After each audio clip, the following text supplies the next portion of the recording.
Y si usted se recuerda, ¿verdad?, del contexto aquí en el capítulo 4, el inicio es el encuentro del Señor con la mujer samaritana. Amén. Yo les decía que una de las características vamos a decirlo así, de Marcos es la cantidad de milagros. Hay muchos milagros, uno tras otro, tras otro. Juan solamente tiene 7 milagros. ¿Cuántos milagros, hermanos? 7. Y sabe, tiene un objetivo, ¿verdad? Tiene un objetivo. El objetivo de Juan era dar una enseñanza y una ilustración, o una ilustración y una enseñanza, ¿verdad? En este caso vamos a ver cómo el movimiento, vamos a decir así, voy a usar esa palabra, movimiento de lugares. Por ejemplo, Jesús en el 1:28 de Juan dice que estaba en Betabara, que ese lugar dice que allí era donde estaba bautizando. Pero luego él se traslada a las bodas de Caná. A ver, ¿quién se recuerda qué sucedió en las bodas de Caná? ¿Ah? El primer milagro. ¿Qué fue ese primer milagro? El vino el agua fue convertida en vino, ¿verdad? Y es que, mis queridos hermanos, Dios, el Señor Jesucristo es poderoso para cambiar cualquier cosa, cualquier circunstancia en bendición. ¿Cuántos dicen amén? Pero después de Caná se va a Capernaum, y es en el versículo 2:12 que vamos a encontrar a Jesús en Capernaum. Y luego Jesús en Jerusalén, y es ahí donde vamos en el 2:13, 2:23, 2:13 y 2:23, por favor, esos versículos, porque ahí es donde hace referencia este texto del capítulo 4 y versículo 43 que vamos a estudiar. Cuando Jesús está en Jerusalén, pero luego regresa a la región de Judea, en el 3:22. Luego se va a la región de Galilea. Entonces, mis queridos hermanos, Jesús moviéndose del lugar. ¿Por qué? Porque era necesario. Cuando leemos ahí en la mujer samaritana, dice, le era necesario pasar por Samaria, porque Jesús llegaba a cada lugar porque tenía un propósito. Desde el momento que Jesucristo llegó a tu hogar, hermano, es porque tenía un propósito. Desde el momento que Jesús llegó a tu vida es porque tenía un propósito. Cristo, cuando llega a un lugar, es porque tiene un propósito. Aleluya. Y si usted es un poquito curioso y va en su casa y busca en su Biblia, como le decía, en la parte de atrás, esas hojas que la mayoría de Biblias las botan, las de los mapas, se va a dar cuenta que la región de Judea es donde está Jerusalén, y la región de Galilea es la parte de arriba, la parte norte del mapa en Israel. Así que Jesús está moviendo, ¿verdad? De arriba abajo. Ahora recuerden, por favor, aunque Jerusalén estaba en el sur, cada vez que la gente iba a Jerusalén decía, subamos a Jerusalén, ¿verdad? Porque lo normal es que digamos, bajemos al sur, ¿verdad? Vayamos al sur. Pero no, aunque Jerusalén está en el territorio sur de Israel, cada vez en el texto van a encontrar, subamos a Jerusalén. Jerusalén está en un lugar alto, ¿verdad? Por sobre el nivel del mar. Está por sobre el nivel del mar. Ahora, veamos por favor entonces el texto que nos compete en el 4:43. Y comenzamos a leer. Dios dice, 2 días después salió de ahí y se fue a Galilea. ¿De dónde salió? A ver si ven el contexto. ¿De dónde salió? De Samaria. Él estaba en Samaria. Y se dan cuenta que él se queda. Los samaritanos le dicen a Jesús que se quede, porque ya no creen solo por las palabras de la mujer, sino que por lo que él ha hecho. Miren qué precioso. Y él se queda ahí unos días. 2 días después salió de ahí y se fue a Galilea. Así que Jesús estaba en Samaria y se va para Galilea. Ahora, Samaria, hermanos queridos, es como quien dice la parte de en medio entre Galilea y Judea, la región de Judea. La región de Judea es donde vamos a encontrar a Jerusalén, y la región de Galilea es donde vamos a encontrar a Tiro, Sidón, Decápolis, todas esas ciudades gentiles. Ahora, veamos entonces verso 44. Dice, porque Jesús mismo, ¿qué dice ahí, hermanos? Dio testimonio de que el profeta no tiene honra en su propia tierra. Jesús mismo dijo, hermanos, no hay profeta, hasta es un dicho, ¿verdad? Que se usa, no hay profeta que no sea en su tierra. En su tierra no puede, nadie puede ser profeta. ¿Por qué? Porque, y decía, ¿y no ese es el hijo de José, pues? Mire, Jesús era tan común que la gente decía, pero si ese no es el vecino, pues. El hijo de José y María, si no están sus hermanos y sus hermanas con nosotros, pues. Así que no creían. Y Jesús se va, entonces se mueve a otra región a causa de la incredulidad. Pero vea, dice entonces, en el verso 45, vean algo maravilloso. ¿Qué encontramos en el verso 45? Cuando vino a Galilea, los galileos le recibieron, aleluya. Los galileos le recibieron, habiendo visto todas las cosas que había hecho en Jerusalén. Y esta es la cita que les digo. ¿Dónde Jerusalén, hermanos? En el capítulo 2 y versículo 13, si usted está anotando, 2:13, y en el versículo 23 siempre del capítulo 2. En la fiesta, ¿qué fiesta? La Pascua. Jesús había estado ahí en la fiesta de la Pascua, y los galileos habían visto todas las cosas que había hecho en Jerusalén, porque también ellos habían ido a la fiesta. Mire, es que la Pascua, hermanos, era una fiesta, hermanos, y regularmente las fiestas tenían que ir a Jerusalén. Entonces los galileos, aunque era Galilea de los gentiles, como le llaman en la palabra, ellos iban a Jerusalén y habían visto lo que Cristo había hecho. Y sus contemporáneos y vamos a decirlo así, sus paisanos no habían creído en él, pero los galileos sí. Mire qué lindo, hermanos. Y por eso dice en Juan capítulo 1 y versículo 12, a los suyos vino, y los suyos ¿qué? No le recibieron, pero a los que recibieron, a los que creen en su nombre, aleluya, les dio la potestad, les dio el derecho de ser llamados hijos de Dios.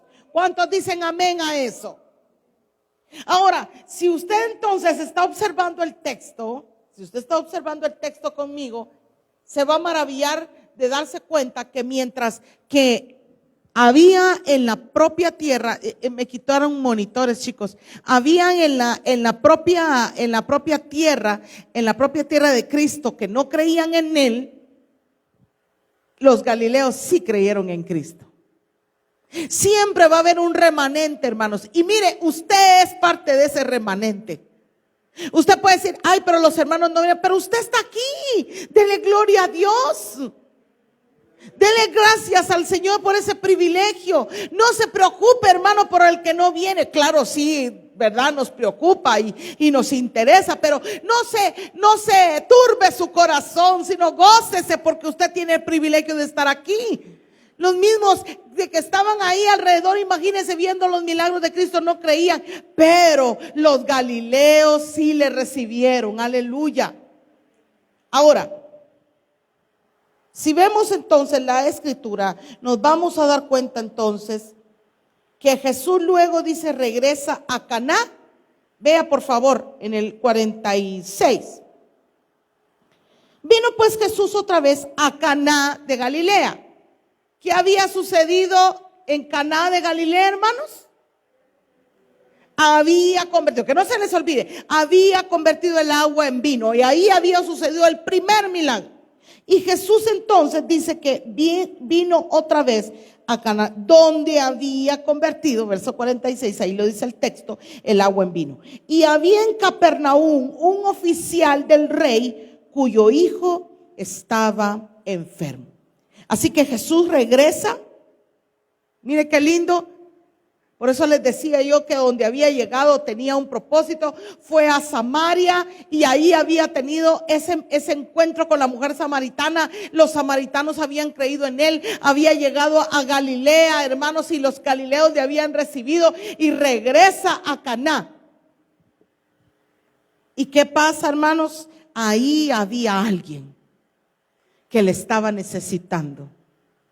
Yo quiero decirles esta noche, y a los que nos están viendo a través de la transmisión, es que Jesús siempre va a ir a nuestro rescate.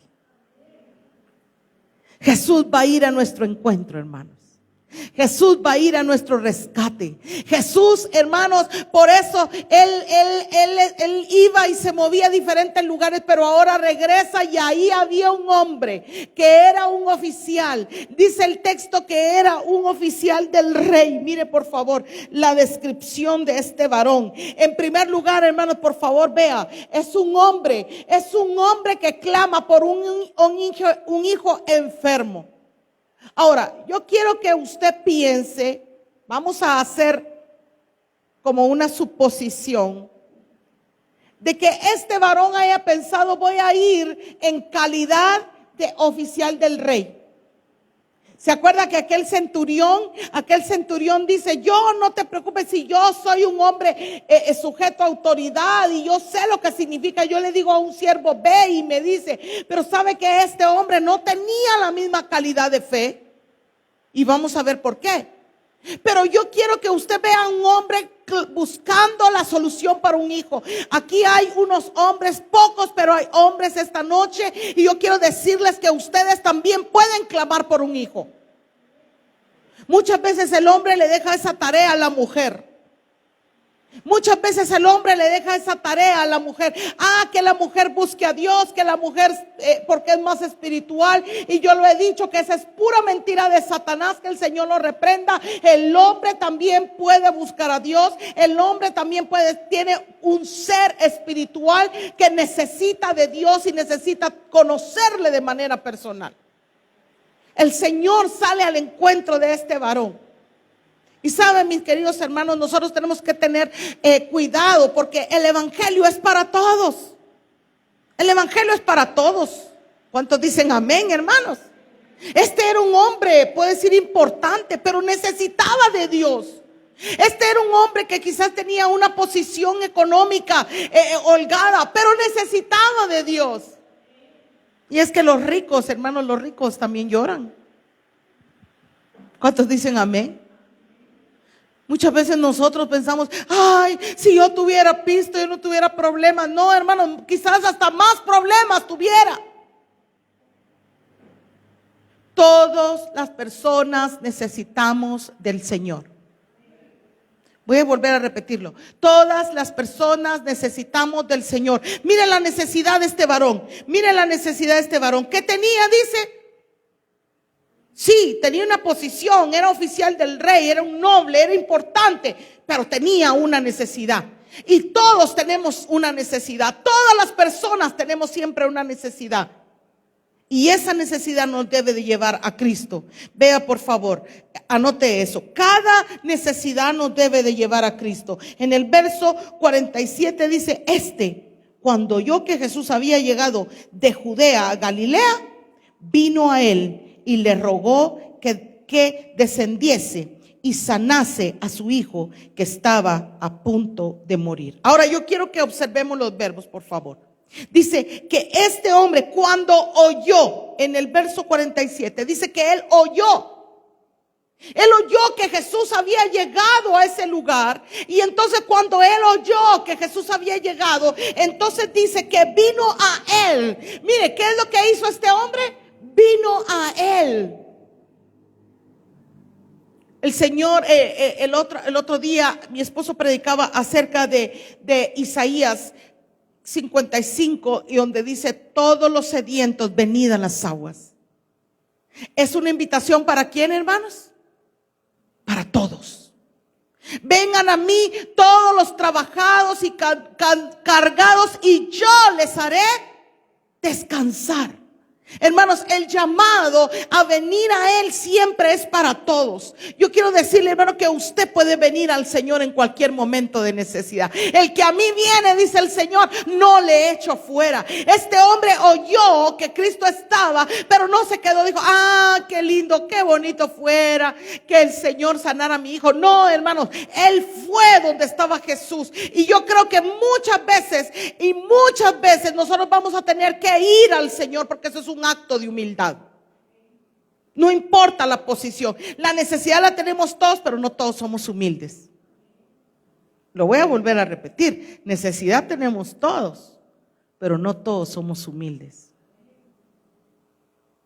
Porque para manifestar nuestra necesidad tenemos que ser humildes. Y vea cómo hizo este hombre, por favor, en el verso 47. Dice, cuando oyó que había llegado Jesús, vino a él e hizo otra cosa, hermanos. Le rogó que descendiese y sanase a su hijo. Vea, oyó, vino a él, pero no solamente vino a él y dijo, el Señor conoce mi necesidad. Hermano, muchas veces yo he visto, sí, hermano, es que el Señor conoce mi necesidad. Sé que a veces hay peticiones que son muy delicadas, que no se pueden presentar, pero hermano, muchas veces utilizamos esa expresión, el Señor conoce mi necesidad, hermanos, como un mecanismo de nuestro orgullo. No, hermano, nosotros tenemos que ser humildes y rogar, porque esto fue lo que Él hizo. Mire, hermano, mi abuelita decía un dicho que decía que la necesidad tiene cara de chucho. Así nos decía mi abuela. Y uno ruega, hermano, sobre todo cuando se trata de un hijo. Amén. Dice que él viene y ruega, le ruega a Jesús. ¿Y qué fue lo que le rogó, hermanos? Por su necesidad. Le rogó que descendiese y que, hermanos, y que sanase a su hijo. Pero hay aquí algo, hermanos, que nos describe su necesidad. ¿Cómo estaba su hijo de enfermo?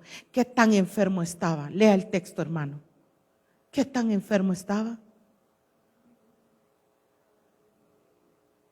Estaba a punto de morir. Y nosotros que somos padres, hermanos, nosotros que somos padres podemos entender a este hombre lo que significa ver a un hijo a punto de morir, sin esperanza, sin salida, sin solución. Yo no sé qué tipo de enfermedad era, hermanos, pero lo que sí le puedo decir era que él estaba condenado a morir porque estaba a punto de morir. ¿Qué quiere decir? Que estaba en la agonía y por eso él le rogó. Mire, hermano, no debemos de subestimar el poder de Dios. No, mire, es que lo que pasa es que ya tiene un diagnóstico. No, hermanos, para Dios va más allá del diagnóstico, porque la última palabra la tiene el Señor. ¿Cuántos dicen amén a eso? No importaba que a él le hubieran dicho ya está a punto de morir, está en agonía. Él fue a buscar al Señor, vino a él y le rogó. Hermanos, lo que pasa es que nosotros no somos humildes y no rogamos. Todavía nos ponemos nuestros moños con el Señor. ¿No es cierto, hermanos? Dije que todos teníamos necesidad, pero no todos lo manifestábamos porque no todos éramos humildes. Pero este hombre manifiesta su humildad. Pero ¿sabe qué? Sí manifiesta también su grado, vamos a decir, de fe.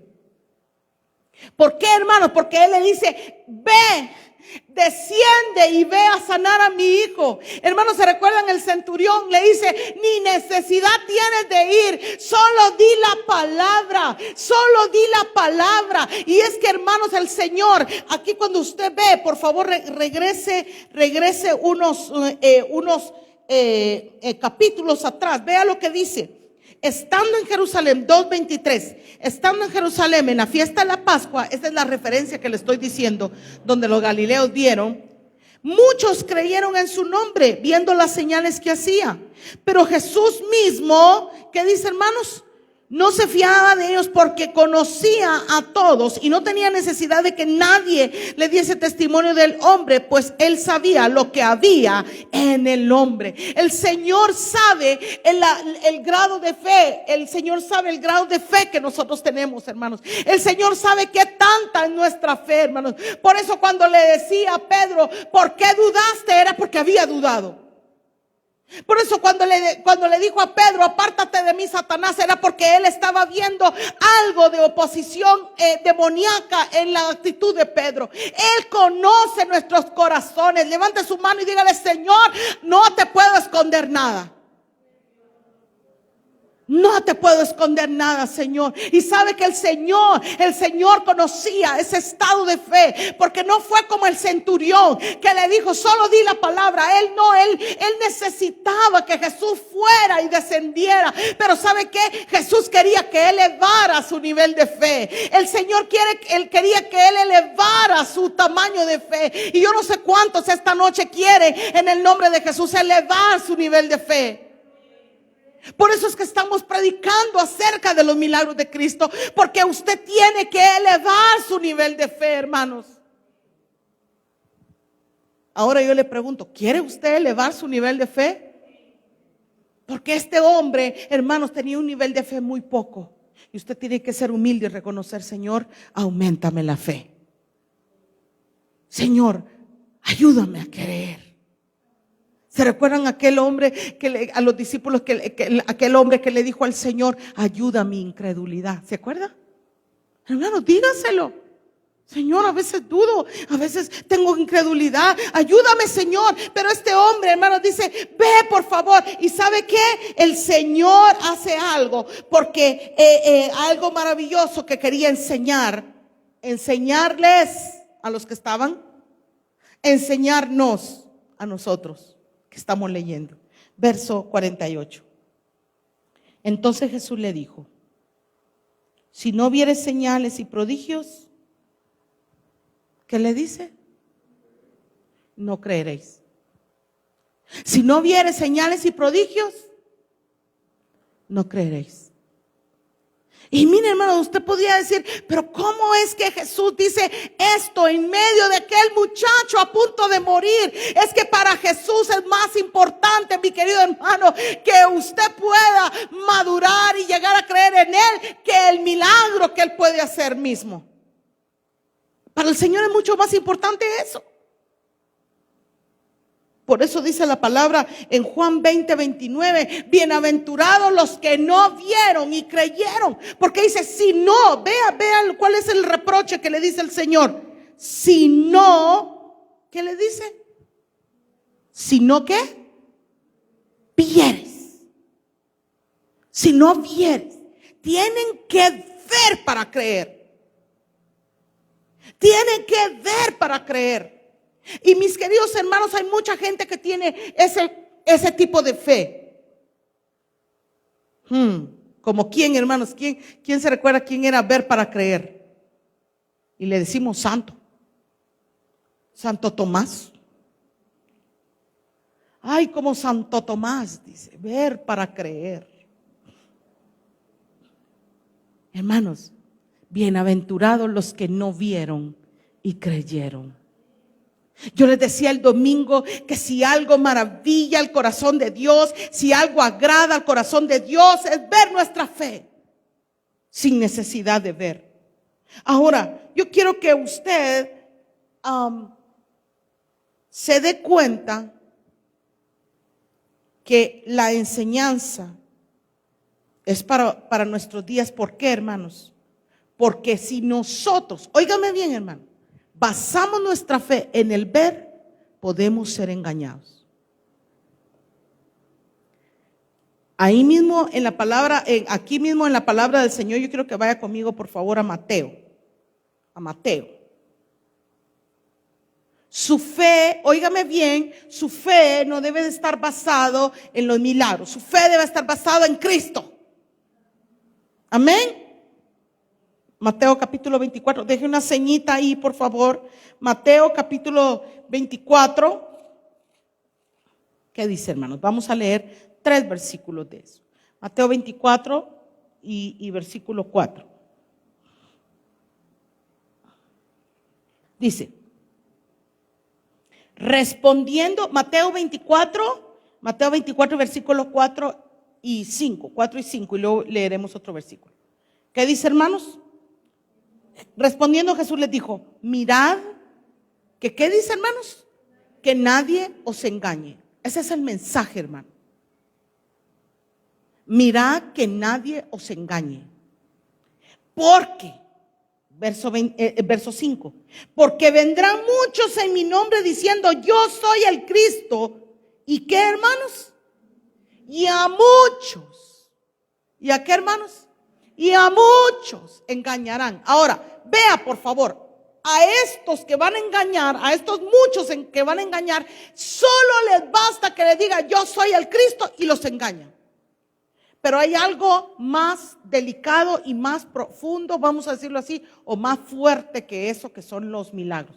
Vaya conmigo, por favor, al versículo 24. Siempre de 24 a 24. ¿Qué dice, hermanos? Perdón, vamos a ir en el 23, perdón, desde el 23. Entonces dice, si alguno os dijere, fíjese bien, si os dijere, es palabra, ¿verdad?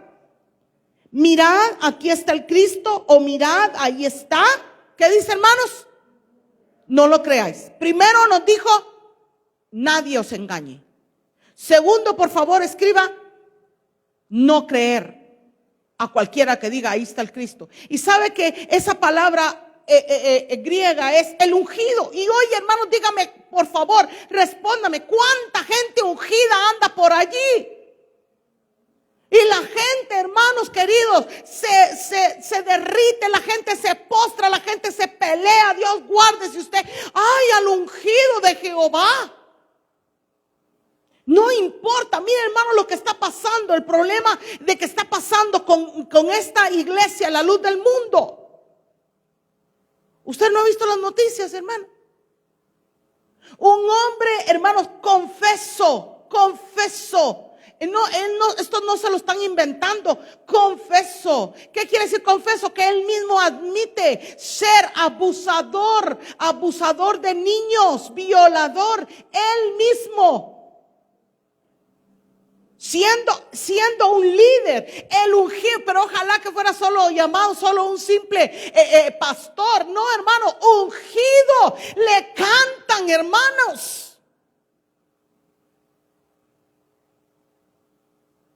Joaquín, ¿cómo es que se llama? Joaquín, no, pero es de nombre Joaquín. Hermanos, estoy hablando porque tenemos que tener cuidado. Y miren, hermanos, la gente, ¿sabe qué? Ahí está. Y acaba de pasar, creo yo, que no sé si fueron hace 2 semanas o una semana, la Santa Cena que celebran a nivel mundial, hermanos. El hombre desde la cárcel. Y ahí está la gente llorando y dice, oh, nuestro apóstol.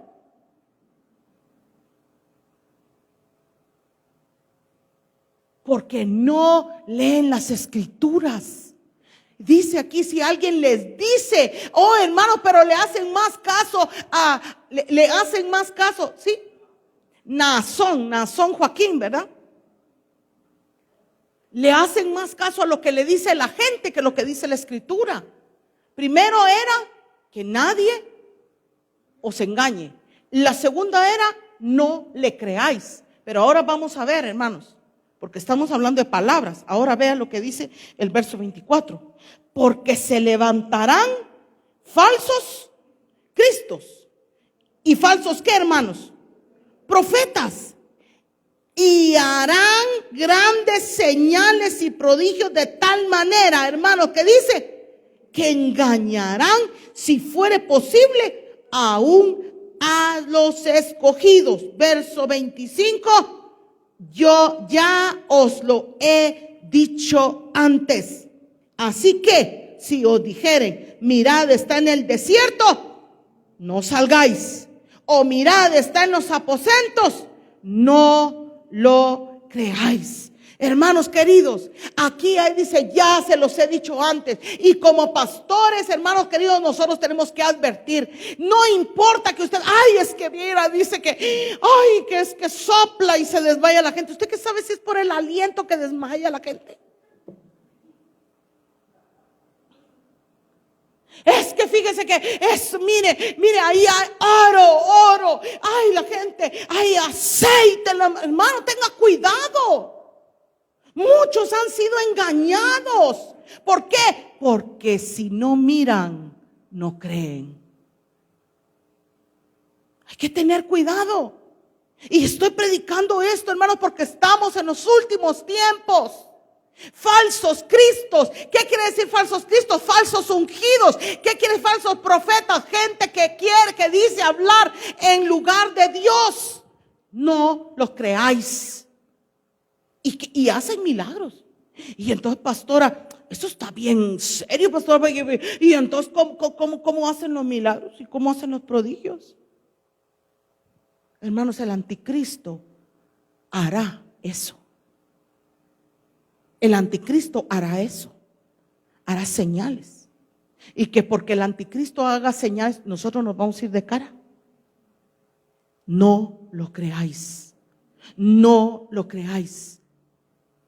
Conste que ya se los advertí. Amén.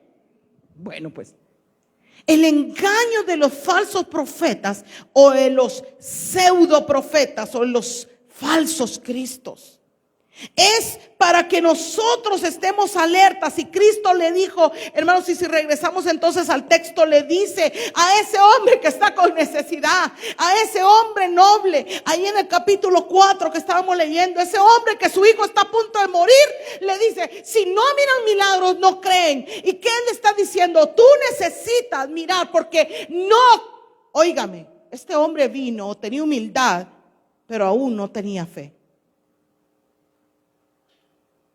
Y usted va a saber por qué. Usted va a saber por qué estoy diciendo esto. Dice, verso 49. Verso 49. Dice, el oficial del rey le dijo, Señor, desciende antes que mi hijo muera. ¿Se acuerdan las hermanas de Lázaro que le dicen? Si tú hubieras estado aquí, mi hermano no hubiera muerto. Y Jesús se quedó allá a propósito. Jesús, hermano, no está obrando lo que tú estás esperando, no porque Él se esté tardando. Él tiene un propósito. Si todavía no te ha respondido en tu milagro, si todavía no ha cambiado las circunstancias, porque Él tiene un propósito. Le dice, apúrate, Señor. Hombre, si ya se va a morir mi hijo y tú te pones a dar doctrina. Tú te pones a enseñar si aquí ya mi hijo se está muriendo. Pero es que tú necesitas ver ese milagro para que creas. Y no debe de ser así. Debemos de creer para ver. Vean lo que dice el siguiente versículo, en el versículo 50. La sorprendente solución de Cristo. La sorprendente solución de Cristo. Hermanos, Cristo tiene una sorprendente solución a tu problema. Y yo quiero que tú salgas esta noche creyendo que Él tiene una solución a tu problema. Mira cómo es la sorprendente solución. Jesús le dijo, ve, tu hijo vive. Ve, tu hijo vive. ¿Cuál es la solución del Señor para este hombre? Darle una palabra, darle una promesa. Hermanos, que es lo que yo decía el domingo, que necesitamos tener una palabra en nuestras manos. Decirle, Señor, tu palabra dice que por tu llaga fuimos curados. Señor, tu palabra dice que tú eres Jehová, mi sanador. Señor, dice tu palabra, en tus heridas, Señor, ahí estaba mi salud y mi salvación. Usted lo único que necesita es una palabra. Y miren, ¿por qué le estaba diciendo que ese hombre aún no había manifestado fe? Porque cuando Cristo le dijo, y el hombre creyó a la palabra que Jesús le dijo y se fue. Porque él llegó, hermanos, él llegó y él estaba esperando a Cristo. ¿Qué era lo que le había rogado? A ver, desciende para que descendiese y sanase a su hijo. Entonces él estaba esperando, a ver a qué hora nos vamos, me lo llevo. Pero aquí hay dos cosas bien interesantes, hermanos. La fe y la obediencia siempre actúan juntas. Este hombre dice que creyó a la palabra y se fue. ¿Qué hizo, hermanos? Creyó y se fue. Creyó y obedeció. Hermano, no dijo, sí, yo creo, pero siempre andate conmigo, hombre. No, hermanos, creyó a la palabra y dice que se fue. La fe y la obediencia siempre actúan juntas, hermanos. La fe y la obediencia. ¿Se acuerdan que este domingo yo predicaba cómo es que las monedas del cielo, verdad? La moneda del cielo. La fe es una de las monedas de mayor. ¿Cuánto vale? ¿Cuánto es la moneda mayor en nuestro país, hermanos? 200, ¿verdad? Casi no lo vemos nosotros. Nos confundimos con los de a 20.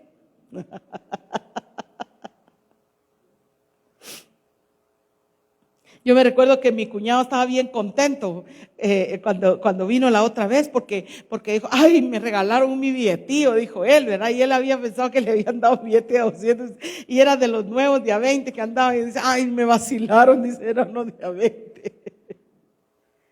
Hermanos, la moneda del cielo, la moneda para agradar a Dios es la fe, pero también la otra moneda, hermanos, la moneda de 100 pesos en el cielo es la obediencia, hermanos, y eso le agrada a Dios y dice que se fue.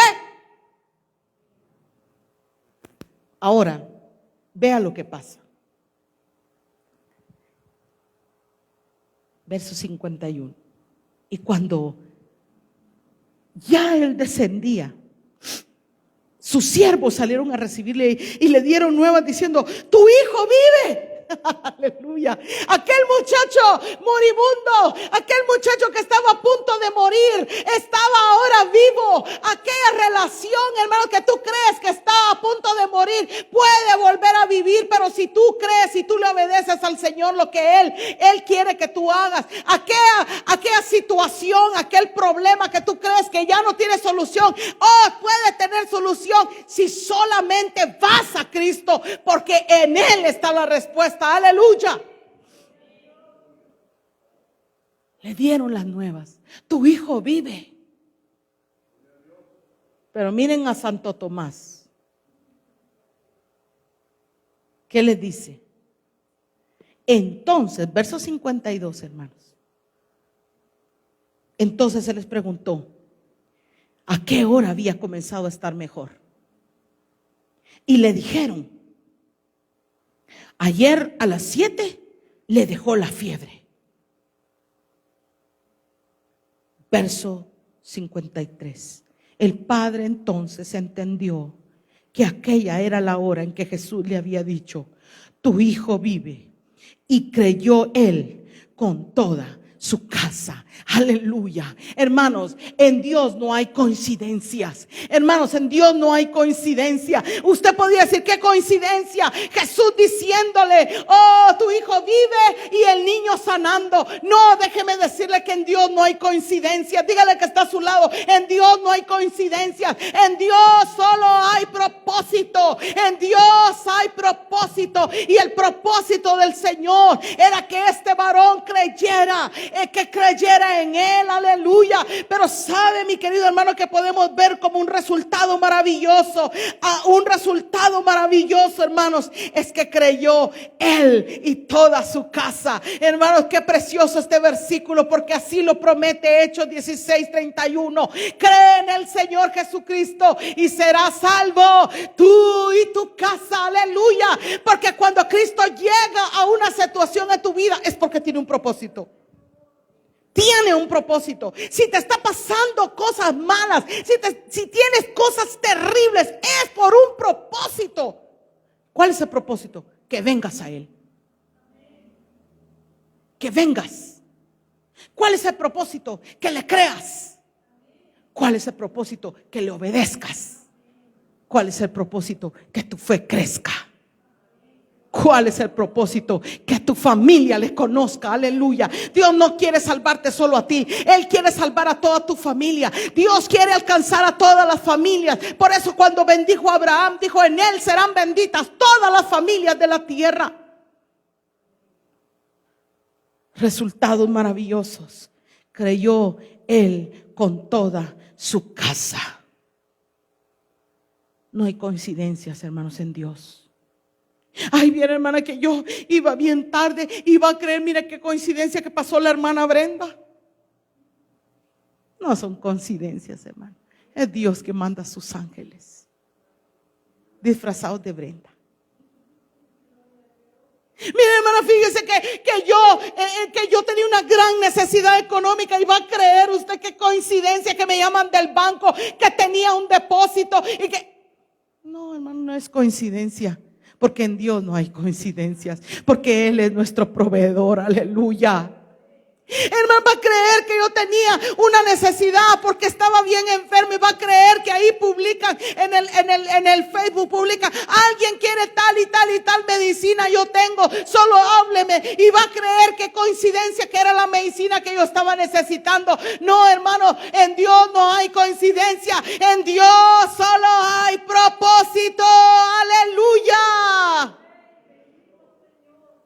Los milagros de Cristo son para que usted aumente su fe y deje de llamarle coincidencia todas aquellas cosas que Dios poderosamente obra a su favor, y deje de llamarle coincidencia o casualidad. Mire, hermano, usted tal vez no lo va a creer, pero yo oro por todo. Cuando íbamos a salir del seminario, hermano, habían 2 peticiones que estábamos pidiendo porque teníamos que desocupar el apartamento. 2 peticiones. Teníamos que encontrar una casa donde alquilar antes del 15 de octubre o 30 de octubre. Pero sí, creo que era 30 de octubre. Antes del 30 de octubre nosotros ya teníamos que estar patitas en la calle con toy chivas. Y nosotros orábamos por nuestra casa. Pero había otra cosa que nuestros hijos estaban anhelando. Y nosotros estábamos pidiendo por un perro. Y mis hijos querían un perro y querían un Golden Retriever. Habíamos visto todo, yo les había enseñado todos los chuchos habidos y por haber. Y ese queremos. Ese queremos. Miren, hermanos, estábamos buscando casa y nos venimos desde la zona 3 porque nos encantó la zona 3, porque ya está cerca el aeropuerto, ya está cerca la zona 9, ya está cerca de la zona 1 y qué chulo el lugar, ¿verdad? Bueno, muy peligroso, pero el sector es muy céntrico, hermano. Y ahí nos venimos de la zona 3, de ahí la zona 7, de la zona 7 para acá, y nos veníamos acercando y acercando y acercando hasta que llegamos aquí, ahí a San Francisco. Y estábamos buscando y mi hermana me decía: ¿y ya encontraste casa? No, mira que fuimos. Y ya encontré, ya di encargos. Mira, hermano, bastó una llamada. Saraí me llama una tarde y me dice: nena, ¿ya encontraron casa? No, fíjate que hay una señora que tiene 3 años de tener desocupada su casa. Y ella no se la da a nadie, pero a ver si a ustedes se la da. Para la gloria del Señor, hermanos, nos dio nuestra casa. Al otro día yo ya tenía casa. Y usted va a decir: qué coincidencia la llamada, qué coincidencia. Hermanos, 3 años había una casa esperándonos ahí, hermanos. Lo que tú estás pidiendo te está esperando. ¿Tú crees que tú lo estás esperando? No, te está esperando a ti. Está esperando tu fe, está esperando tu accionar, está esperando que tu corazón esté listo. Ahora usted me va a decir: ¿y el perro? Bueno, hermanos, exactamente, mire, pues nosotros le estoy hablando de octubre, ¿verdad? Noviembre. Y nosotros, hermanos, un día yo estaba ahí en el Facebook, ¿verdad? Como uno, ¿verdad? Perdí con el dedito.